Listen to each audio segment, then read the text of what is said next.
Hermanos, puesto que ustedes llaman Padre a Dios, que juzga imparcialmente la conducta de cada uno según sus obras, vivan siempre con temor filial durante su peregrinar en la tierra.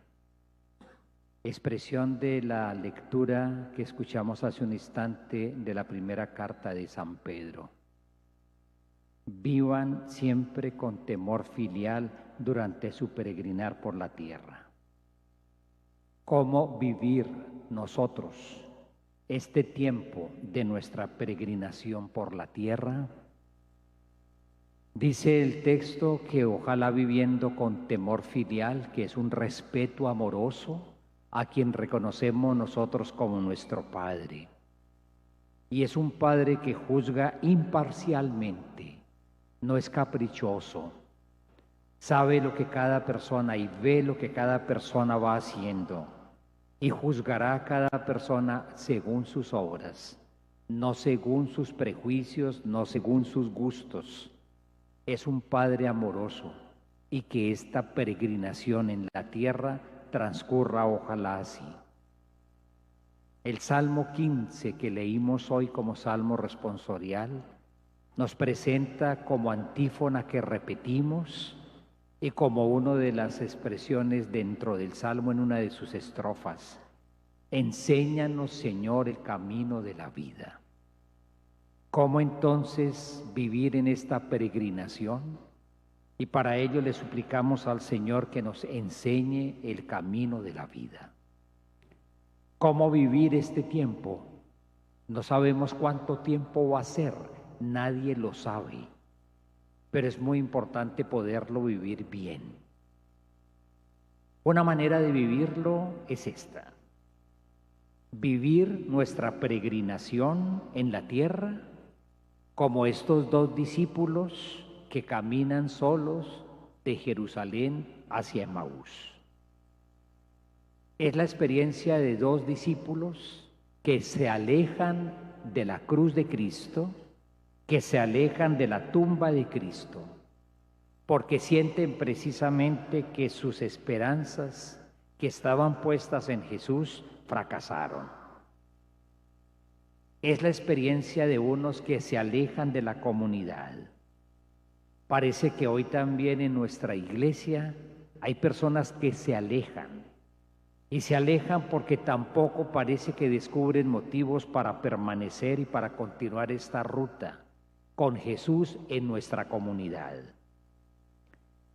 Es la imagen de unos discípulos que se alejan solos, cargados de desesperanzas, desengaños, desilusiones. Se alejan, pero en ese camino van discutiendo, porque es que tratan de entender lo sucedido. ¿Cómo era posible que un sueño tan hermoso como el de Jesús parece que hubiera fracasado? ¿Cómo es posible que todo aquello que este hombre realizó, predicó de una manera excepcional, estuvo cercano, trajo salud a muchas personas, defendió a las personas vulnerables, defendió su dignidad, defendió a los más pobres? ¿Cómo era posible que todo terminara así? Y al terminar así, pareciera también que terminaran los propios sueños, los deseos, los anhelos y esperanzas de estos discípulos. Incomprensible, ¿cómo es posible que todo termine así? Se alejan insistiendo en esta sensación de fracaso. Esperaban que Jesús fuera ese anhelado liberador. Esperábamos que liberaría a Israel, que le daría al pueblo lo que muchos pueblos pequeños anhelan siempre: independencia frente a todos los imperios dominantes. Y ahí estaban puestas las esperanzas. Posiblemente la esperanza tenía un tinte político, porque quería que fuera precisamente el que les recuperaría su independencia. Así sea un pueblo pequeño, no tiene que ser un pueblo esclavo de nadie. Y eso será un clamor de todos los seres humanos. Así seamos una minoría, no podremos ser esclavos de nadie. Así podremos ser una nación muy sencilla, no tenemos que ser esclavos de nadie. Y parece que esa esperanza, que también tenía un tinte político, fracasó. Ese liberador, concebido por ellos según sus esperanzas de liberación. Ellos tenían sus esperanzas y ellos quizás se habían imaginado a este Jesús según sus anhelos, según sus deseos. Y parece que todo ello terminó precisamente allá. Su esperanza terminó crucificada, su esperanza terminó muerta, su esperanza terminó sepultada. Lo que pasa es que uno puede imaginarse muchas veces al Señor y uno quisiera que Él entrara dentro de los moldes que yo quiero proponerle, y con frecuencia sucede eso. Un poco un Dios que actúa en la medida de lo que yo necesito y en la medida de lo que yo espero. Discípulos que reflejan la situación de muchísimas personas. Se alejan porque un día pusieron su esperanza en Jesús y parece que no se cumplieron. Esperanza de curación de una cantidad de enfermedades. Unas enfermedades leves y otras muy complicadas. Y parece que no se cumplieron. Esperanza de éxito en el trabajo. Pero es que muchos dirán, ni siquiera tengo trabajo, ni siquiera tengo esto. Sencillamente parece que no vale la pena creer en Él. Esperanza de éxitos en los negocios, porque hemos intentado muchas veces y nada que resulta. No faltará la persona incluso que ponga esperanzas de éxito en su amor. Relaciones fallidas, relaciones ensayadas, relaciones conflictivas, relaciones difíciles. Esperanza de solución de problemas, incluso a veces problemas ordinarios que está en las manos de uno solucionarlos. Lo que pasa es que nos toca enfrentarlos y fácilmente uno se los acomoda a ver si me los arregla. O a veces problemas muy difíciles que se van arrastrando años tras años sin ninguna resolución. La tentación del alejamiento del Señor es permanente. La tentación de alejarnos de la comunidad porque parece que allá no encontré yo respuesta es permanente. Podemos alejados, unos extrañados, desengañados, incluso unos con furia, iracundos, enfurecidos. Y qué bello poder volver a decir, Señor, enséñanos el camino de la vida. Esa es una posibilidad de transitar este tiempo de la peregrinación por el mundo, alejándonos, desengañados, porque pusimos la esperanza allá, a la hora de la verdad, nuestras esperanzas, o a la hora de la verdad intentamos meter el amor del Señor dentro del esquema que yo estaba manejando y según mis propias necesidades. Pero es posible hacer el camino, esta peregrinación en la tierra, de otra manera, acompañados y en diálogo con Jesús resucitado. Este Jesús que nos enseña cuál es el camino de la vida, y para ello Él mismo se convierte en un caminante al lado de nosotros. Esto es muy hermoso. No es el Señor que está sentado junto a un escritorio, desde allá da órdenes para que todo se haga. Es el Señor que para enseñarnos el camino de la vida decide recorrerlo con nosotros. Para ello se necesita descubrir su compañía. Y es una compañía que se da por su propia iniciativa, porque es que nunca abandonó a su comunidad, ni nunca la abandonará, jamás. Pero para ello también se necesita reconocerlo como el Señor resucitado. ¿Y cómo Jesús nos propone? ¿Qué nos propone para hacer esta ruta de la vida con Él?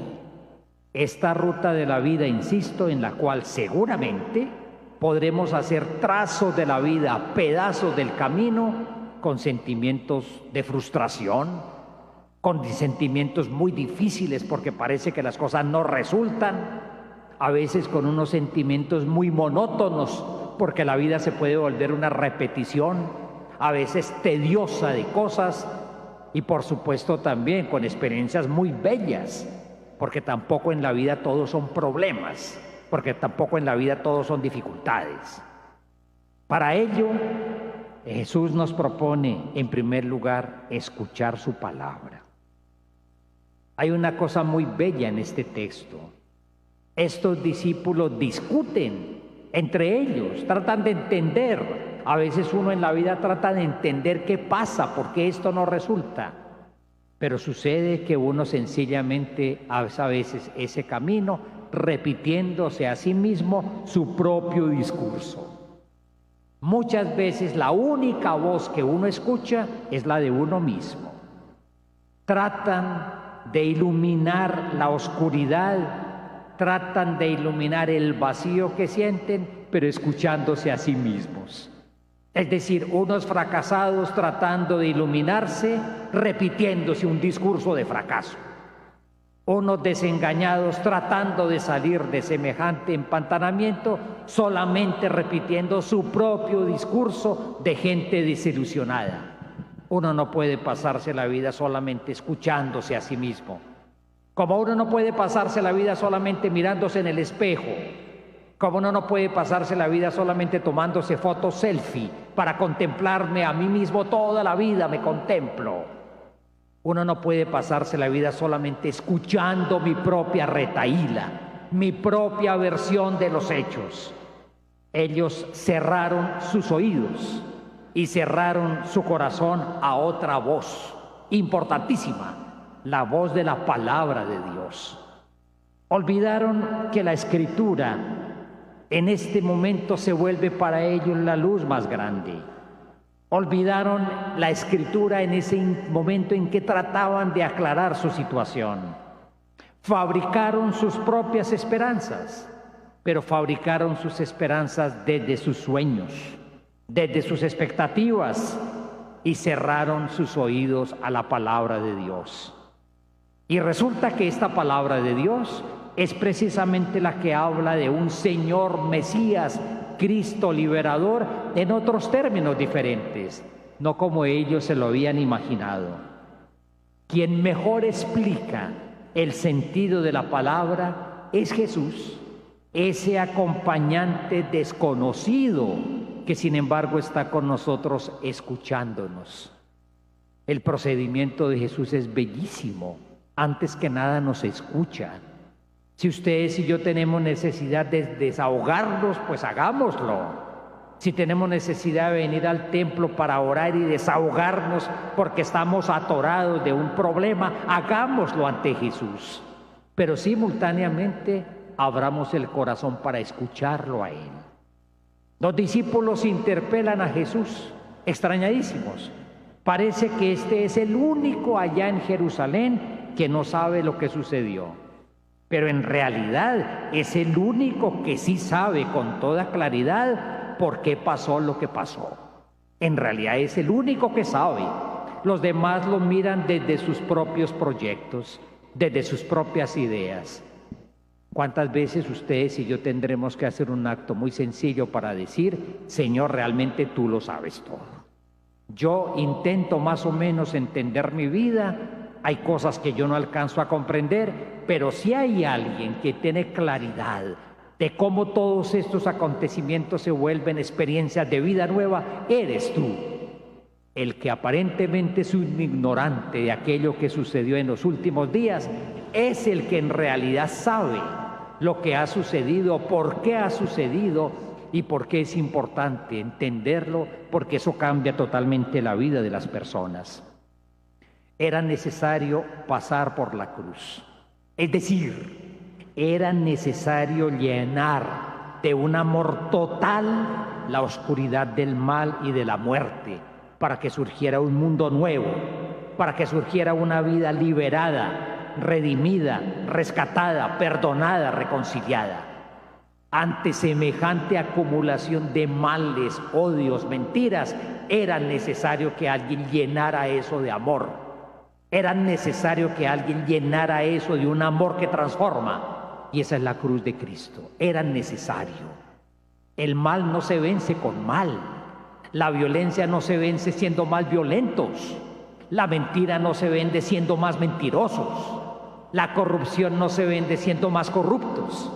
el mal se vence solamente penetrándolo completamente de un amor capaz de despejarlo. Y era necesario que eso sucediera. Y eso no podía suceder de otra manera, sino con el don total de la vida, como Cristo realiza en la cruz. Jesús sacude esa mente cerrada y ese corazón endurecido de los discípulos, totalmente atrapados en sus propios sueños. Ellos estaban atrapados en sus sueños, atrapados en su propio discurso, atrapados en las esperanzas fabricadas con muy buenos deseos, claro que sí, pero totalmente ajenas a los caminos nuevos y liberadores del Señor, que pasan por la cruz del Señor como lo anuncia la palabra. Hay que escuchar otras voces y hay que contemplar otros amores capaces de sacarlo a uno de esas situaciones de vacío en la cual uno se encuentra. Y es el amor del Señor que llega hasta la cruz. Parece que en esos términos se refiere Pedro en la carta de hoy, cuando de una manera muy particular hace mención a David, y que David anunciaría ya que efectivamente de su estirpe nacería un rey. Pero ¿cuál rey? No este rey que esperaban estos discípulos, sino un rey distinto, una realeza que pasa porque no va a ser jamás abandonada a la muerte, ni va a sufrir la corrupción, que pasa por la Pascua. Esa es la realeza verdadera del Señor. Esa palabra, la palabra que Jesús explica a estos pobres hombres que están simplemente encerrados en su propia versión de los hechos, es una palabra que habla de una cruz de amor, de una cruz liberadora, de una cruz gloriosa, y va siendo poco a poco explicada. Y en la medida en que va siendo explicada por Jesús, el corazón comienza a arder. No con entusiasmo pasajero, no con entusiasmo de un rato, sino efectivamente con esperanza buena, con esperanza definitiva. Hay que repetir permanentemente: enséñanos, Señor, el camino de la vida. Y para eso Jesús nos invita a que no nos repitamos tanto nuestros propios discursos, a que escuchemos su palabra. Pero por otra parte, Jesús les invita para acogerlo, para reconocerlo, cuando Él quiere enseñarnos el camino de la vida, que celebremos junto con Él su presencia. Para reconocerlo caminante con nosotros, hay que sentarnos a la mesa con Él. La persona que descubre la esperanza verdadera y profunda, que solamente es colmada por el amor de Jesús, una vez que la reconoce, descubre finalmente que todo es gracia. Y Él reconoce que todo comienza a cambiar gracias a su presencia en nuestra vida. Por eso tendremos ustedes y yo que repetir permanentemente esa bella petición de los discípulos: quédate con nosotros, Señor, porque ya cae el día. Quédate con nosotros, Señor. Y Jesús siempre responderá. En realidad, jamás se ha ausentado de nosotros. El gesto más bello que Jesús hace entonces para manifestar su presencia resucitada es el gesto precioso del pan. Es este gesto en el cual estamos ustedes y yo hoy reunidos, la Eucaristía. ¿Qué hizo Jesús en Emaús allá esa tarde? Tomó el pan, lo bendijo, lo entregó. En ese gesto los discípulos reconocen que es Jesús. En ese gesto Jesús se manifiesta quién es Él, el hombre que no hizo otra cosa sino entregarse, el hombre que durante su vida no hizo otra cosa sino donarse. En ese gesto reconocerán que es aquel que en la cruz también no hizo otra cosa sino partir su propio cuerpo, entregar su propia sangre, cuerpo herido, en una expresión de amor. Pero es que ese gesto de Cristo en Emaús fue el gesto que Jesús ya había hecho en la última cena con sus discípulos.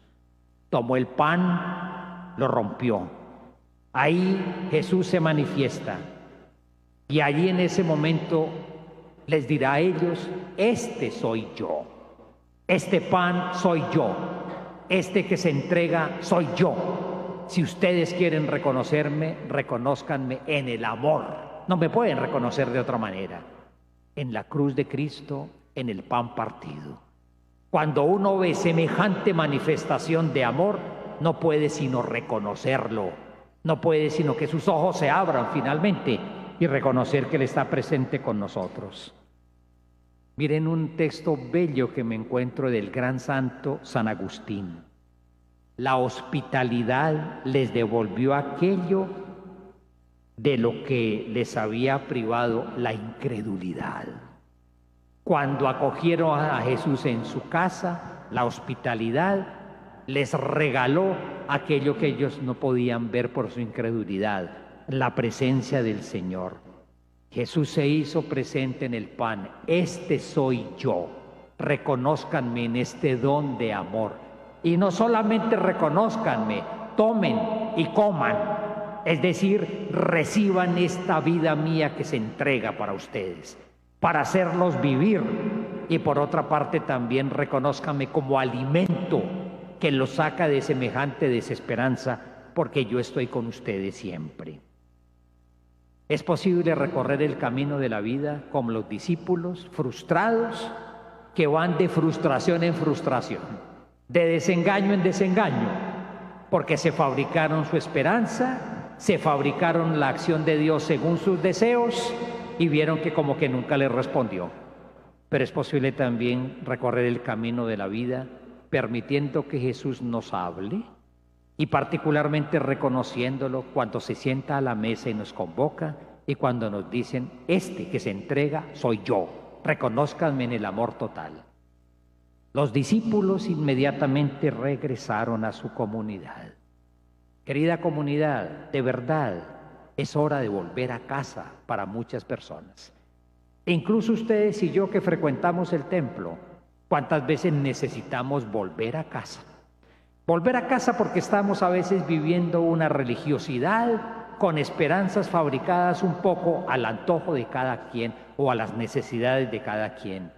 Nadie sabe con la sed que otro bebe, ¿no? Dice por ahí el dicho, y eso es cierto. Pero quizá es hora de regresar a la casa, porque la vida nuestra no puede ser un permanente camino de desilusión y de fracaso. Jesús propone una forma nueva de vida. La carta de San Pedro lo dirá. Tan bella es nuestra vida que nosotros no fuimos rescatados con oro o con plata, sino con una sangre. Querida comunidad, miren, esto es muy importante. No solamente las cosas valen porque puedan tener un precio en oro, ni puedan tener un precio en plata. Y a veces uno piensa eso, ¿no? ¿Cuánto cuesta eso? Porque eso sí debe ser bueno.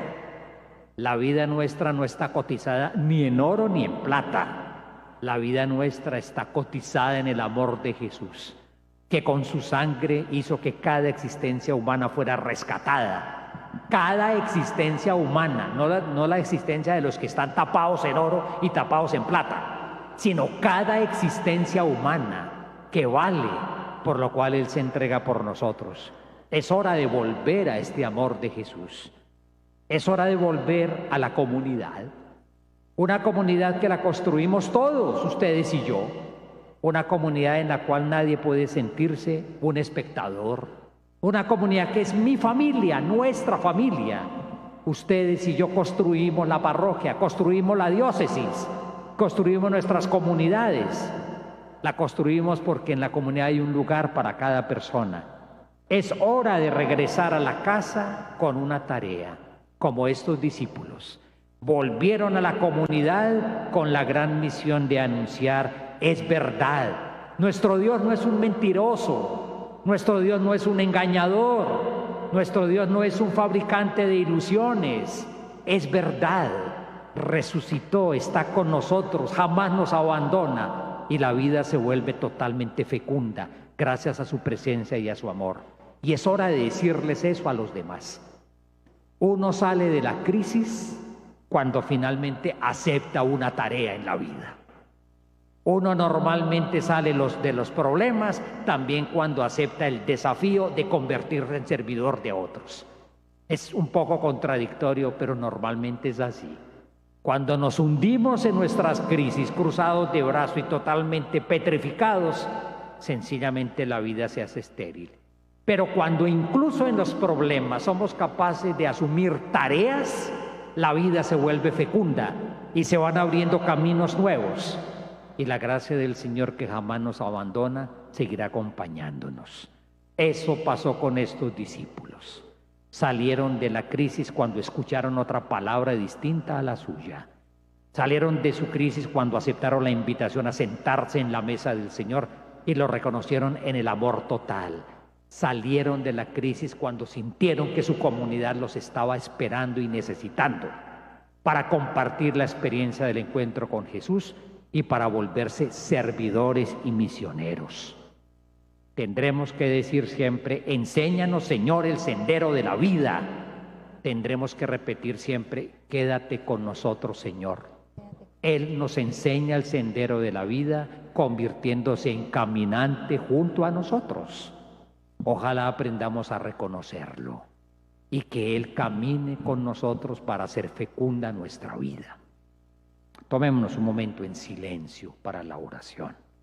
Este camino de la vida que cada uno recorre, cada quien sabe en qué etapa de la vida está, qué está haciendo, qué le preocupa, qué problemas tiene, qué problemas no ha podido resolver, qué fracasos tiene.